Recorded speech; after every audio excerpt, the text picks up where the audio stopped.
Ewana odum light no na o shasi so kisi me na odi me timi say kwase asema boy no di wo ho anu no abusia ensema etwa gode obenya ahwe e BeckyTv so na AdwenepaheneTv TV so sai pepe Ghana ensema ese ekoso a TikTok kofa bai edi aba yenua ba a oda hoyi aye friend Asantewaa am so bia nim ni pa yenua ba yi emebe atwa mo na okunu sensem ye dey e pop out a obi abekire na adwene e ho na onua brand so a eso de twa videos e o TikTok aye friend say ke belly say hwan say den bebre bi a brand side e de agu no so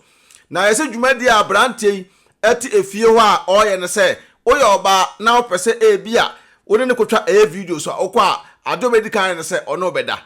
one wa na video nya do bedo betwa na abaya bi ababonten e de nsem bi abeto dwa aba na friend ama official se den omo so akose se dimebre atomo so na abaya iso abo no ho asafo hema atam ne twe edinam ene oba ya afofole wode ma wo se sie aso bi a sabi mani e de etua no abaya de nsem bi abego abonten busua yemotwi ne ntumika ne fa plane enko my Ghana mu ne ngo tie kwan a abrante fa so eforso obey ene ne dae anso no ne babaye sa video no woti Ghana na sesa no we ekoso a hwe video no na wi a nye obi akeke ena abeko no fie omo bi no be video ba wo twa no unexpected a omo bubefu ena keveli so de na hwe ena video ye enti ni ye keveli ekora ni bedroom no testing me say call me oh they be testing me say come inside ti me call ye na ka Asantewaa ne madam fu no ho ena wa say me hu efo na me say thank you and I say or lave me breast and I'm say thank you and I say na me buy my hage mpo na me hage no I wanna odum light no and now shasi so kisi me no odi me timi say kwase asema boy no di wo ho anu no enti odi me ye no that was the no mama kwani kapa odi no naked kofa ne tawo no di frani mu no ko ba house wo to ban no be yi ne top kese ba kuma me na me share na me de kotena ho ti me ko ho no na Asantewaa ye den ye kan say waye yi wakone dem na aka madam fu ne se ne si de na me sesa me ho na me se wadi mi o no se sisi e ne wa ncha kola na me se yan ana Mr. Keveli say minke obisi how many rounds 2 minutes one round the pen hey nene wa jump ana hey spirit God has more ha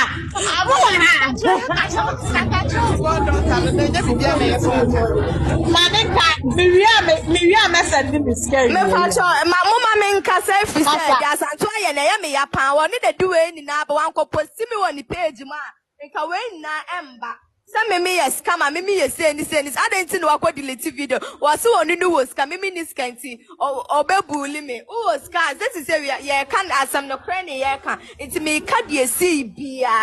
e wa anum say kan nyina nipa 1.6k kan nyina nipa 1.6k me wa me evidence me kwa me video and can make and come njindi but she let's say Keveli video and na aman kofa kaka ji meji because inti twana kofa nka say me da dwompone na kwa na mko video inti me kwa na misuro no menya den et me go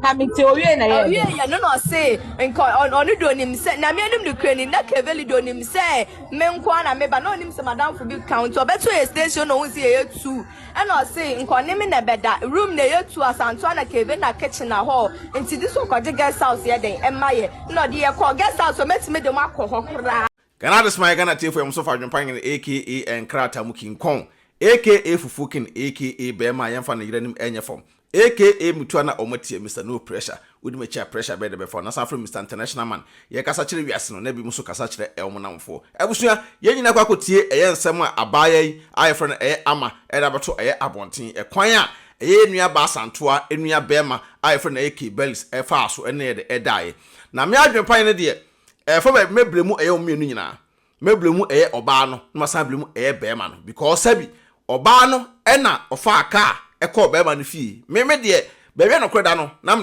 da to oba na fa aka ekọ Bema no fie na okọ Bema no fie no a wo de onim so o wa hu no bi e wo social media oye videos egu TikTok oye videos e egu a eti se bi ahonhye bone na saa ma we mu de si Ghana na o ma wo pe onyem a onim be ma no akra ne papa sesi akoye a brante na o da ye awa ba bonta ba bekan wo so to social media na achọchọ amanfo o pese odon hye celebrities o pese odon hye omu ye videos na so amanfo ebehu nti o twa na ade bedase wayase na ade bedase sesi abaye a oto a o kase se ukokonyem a nyinsen be ma be na ade kwakoma no bema bay na adi sa nyinsen kwa kuma ntira ne sa gasi wonyim se ya ubanso nyinsen kwa bema we ya wosemenye kodwo semenye kwamana semenye ya wosemenye kwaku wosemenye ode betwa ne wonyina ahia kwasi ada akwasi wosemenye de menye afredi na abono so wosadem kwa koye abohim ko nyinsen na de ato agu wa hwe ya na okofam na wawu na wotena wiase na se tumfo da bia muntie abrante wadiwo nyono kwa na bia wadiwo but bia na nipa bi enim ni ntino eno ntina abaye e de aba abonten se ye ne de yentwe abrante no ewa abo so yembu abrante no style bia bi yen crucify abrante no ka cha abrante se de oye no wanya de but to me adwempan de manim de me hu no bone bia abrante no why can too much because otinifie e no ma direction e na wo koye e na koye no wonya akora a se be ma betima de aka so omia mene okasam chese wa amiam no okasam chese wa anfoso ofefi wano wie no na wone odaye na wone oda wie ye kra no sama na taade that means e okra hu be ma na wasiafo unu abrante na ngasa na wasiafo no e ready so kwakwa akodi because obi a once opeda obi a won ka pass am nkirew na no wadanfo akọ say video ntira m koye na wafrew wakone dem no test so bra na kodru ya na no akasa haage no no adum light ya de be na ma bekoso Ghana for girls na mosiso no o se sa no we say na da bia na ka chem se mo ofo hwe Nigeria for ma sa no ma bonus sa no ma fufu say Nigeria for ma de come number 1 Nigeria ni ba enya sa de we tell Nigeria for ma no e ka se Ghana for ma na bi efo because hwe akwanya abrante fa so ediu the same thing e bia be hu obi so social media nipa no be de be yew but mijina we so aka kire eminua ekebere say ebia na wo no unu mfia mai de maduru ebia na wo mfa no bia adwempan mai de mafam me ka kire say videos na wasate wutwa no wa hwe a down for ebe ye oba tenase na hwe enioma ekoso pempanyimfo o makodale e o videos num no montasre muntufo be ma de usisu a sa no ma okota no be ye ode okota no ebe ye ode e ma no so be de ebe taataw once again ka say me say samo utwa video na so obi twa cancer unexpected na mo buafu bia na make sa tam no unya nye makeup wonim bia na sa tam unya nsese ohuye nte be butwa wo sa video no beto abonten a obubo ye de ebefu wani nya de enje ho hweye because bia na sa video so utwa na be pagya wo edo akoba bi what you say but one we are down for ebe ye oba e ma okotia no enye ode onwenim guase a abrante kamata sa yegu ye twa abo so e social media so obeka sa bia wo digidin but edinfo Asantewaa sa mabusuan na e wo honom no the same thing na Asantewaa manager ye ka sa no ne da no nada Asantewaa so enim so wa ye de wawale bia na eye cancer ade bi no mo ye de mo ye me de me hunu say nipa no bia wakoda de me metena bonten me gu nipa nanim ase so ati ase aje se bia beba bia na Asantewaa na da aba bonten ebe kase oni Asantewaa de ada ansana me adwempan me tama be ka bi but once akoye atesem de fa anya ase because the manager de ebe na ekwan fo so ye de edididie ene bi ombe sa e video so etime me de me ka to abonten ama obi ahunu say abrante no efa ba bi no oso anya de wa anya ade ewum so oba na afa ka aba ofie magical twa oba na chi ba ke belis blabetie enya oba bi akeke ene so oba ofie na ne kwa akoda wo me ka no ko bi de akyerew e ma sabi fame kitikiti bia unya o TikTok no e na ada because also o masa fame kitito bi na unya o TikTok no e da ada wa hwe beduru ba bi no obi afa anya hwe kan hu no se e Ghana krom na afri Ghana mamu na wote Ghana maso so de so munya hu no se ene edin e wo wiase what is edin wo wiase a obi a betina ben wo e no twa picture e no e video no bi okrampo a ono enya de enko wura wo dem da wo obeka so odi no ba we de ye hu no se wonya abaye akọ wo dem ye nyina ya show ye hu so na abaye awura wo dem a okosem pa dem man that means what the girl no wudi ni wie so no a girl no ehun se bia no bia nkoye no a wode ba abonta beka no unua Asantewaa sa ko post girl no na deja videos egu abonten adenta Asantewaa otimi ko postu oba te se wo adeja egu abonten because of say wa ba abonten be ka no kre se onua be man nada na wo ye oba na onua be man no kodi oba no ewie ya obetena hall ho no adenta one question onua be man say video ntina on baaye na nipa no baaye no afro na akwakoda that means ayadwuma abrant fie wa wo ye na wo de tokoso na bubu pa na ma akotia no nya ode na tena fie ho na ye wadwe se Ghana for man bebre efo entino omodo mo twa ebebre ewo fie ho amada bia wadi tamokoto to kon e wo TikTok ho na wanwe a wawie ye beba no enyefe because we oba bi wo ho a ya so ma be so hwe obi wo ho a ya so mro abrabom emeso ho hwe emehwe ahoden de ekitaw because ebia nhire ekitaw no edo be kofa but we a young guy me dem to wase because ye nyina ne ye ne ya fa saa no mani bi mpen ba me gina me deso ka cho se hwe si edi saa edi na chi a nka fie kura ke na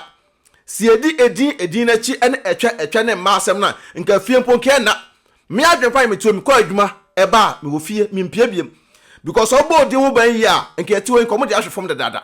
nka eti wo komo di ahwe from the dada pro ba ko so serious girlfriend na ke balis pesa ba na na nya de entena wo baby Nyankopon do beko but any social media na chi ema oba bia ma me so wo hwe ema young guy wo sisi no yen starting fan tag o ena wo wadi me ena wa yem se no wo betu aditwe nya twe bia na be di ese ba abonten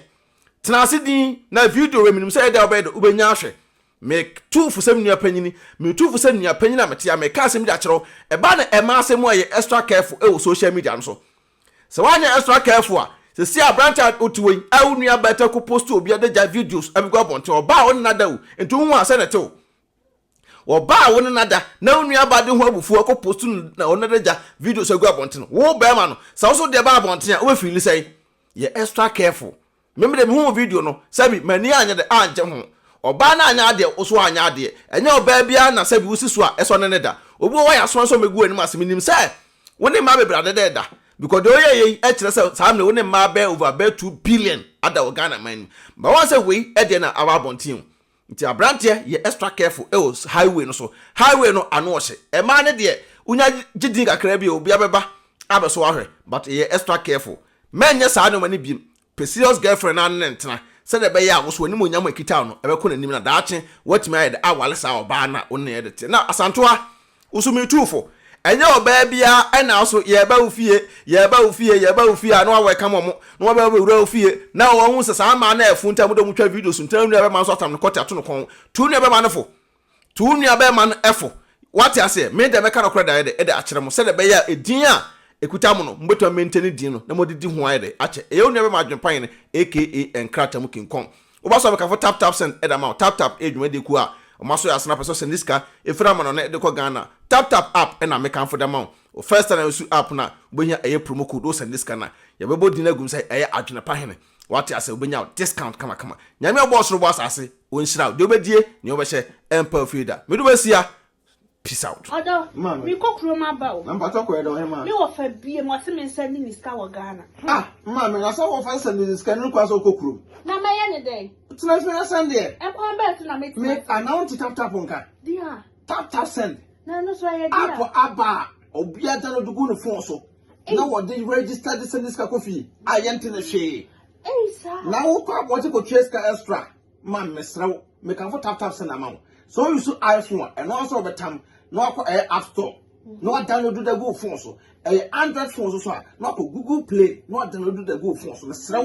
and I will send this so mesra o first transaction be no wo so wo hia promo code no so ba AdwenepaHene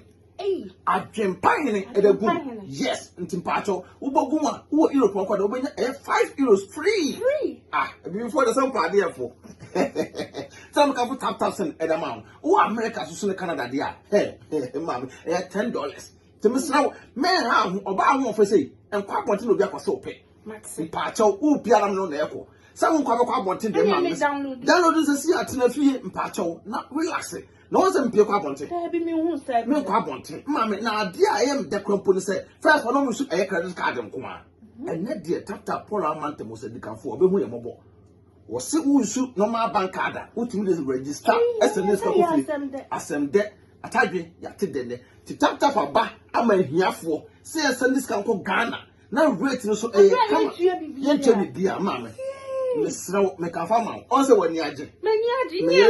enu nie me ro ye bad power and tentem to mesro promo code bogum na ho hia me adwenepahen I nanya 5 free I no more Canada so in US so so benya $10 oh say your day me ade afo de uni se me na tap here come tap send abusia rate mo hene Adwenepahene otwa supre kwabrafo waye kwa bibrim han bafo otwa burumu wode putupuriye buraburu ma mansan wo fufuo tom tibi